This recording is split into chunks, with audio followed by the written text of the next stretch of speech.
இன்றைக்கி நம்ம ஜாலியாக என்ஜாய் பண்ணிட்டு 5th டே வந்துட்டோம். உங்கள் எல்லாருக்கும் இந்த விபிஎஸ்ல நிறைய ஃப்ரெண்ட்ஸ் கிடச்சிருப்பாங்க, அப்படி தானே? இந்த விபிஎஸ்ல கண்டிப்பாக நீங்கள் எல்லோரும் நல்லா ஜாலியாக என்ஜாய் பண்ணிகிட்டு இருப்பீங்க உங்கள் ஃப்ரெண்ட்ஸ் கூட. அதனால இன்றைக்கி நம்ம என்ன லெசன் பார்க்க போகிறோன்னா, ஒரு ஃப்ரெண்ட் பற்றி ஒரு லெசன். இந்த பாடத்தோட தலைப்பு என்னென்னா, நட்பை ஒன்றிணைந்து கட்டுவோம். இந்த பாடத்தோட நோக்கம் என்னென்னா, நம்மளோட ஃப்ரெண்ட்ஸை நம்மளோட ஆவிக்குரிய வாழ்க்கையில் வளர்கிறதுக்கு எப்படி ஹெல்ப் பண்ணுறாங்கங்கிறது தான் நோக்கமே. இந்த லெசனோட மனப்பாட வசனம் என்னென்னா, சிநேகிதன் எல்லா காலத்திலும் சிநேகிப்பான். நீதிமொழிகள் 17:17.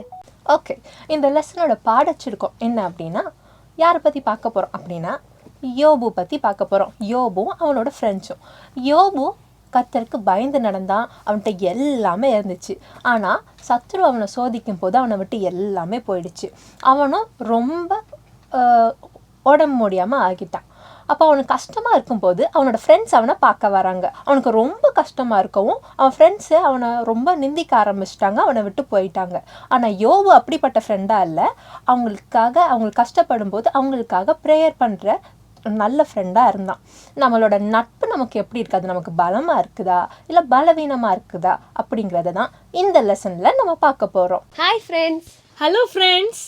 இன்னைக்கான பாடத்தின் நோக்கம் என்னன்னா, நம்முடைய ஆவிக்குரிய வாழ்க்கையில நம்ம வாழ்வதற்கு நம்முடைய நண்பர்கள் எவ்வாறு உதவி செய்கிறார்கள். இன்னைக்கான மனப்பாட வசனம் என்னன்னா, யோபு தன் சிநேகிதனுக்காய் வேண்டுதல் செய்த போது கர்த்தர் அவன் சிறையிருப்பை மாற்றினார். யோபுக்கு முன்னிருந்த எல்லாவற்றை பார்க்கிலும் இரட்டத்தனையாய் கர்த்தர் அவனுக்கு தந்தருளினார்.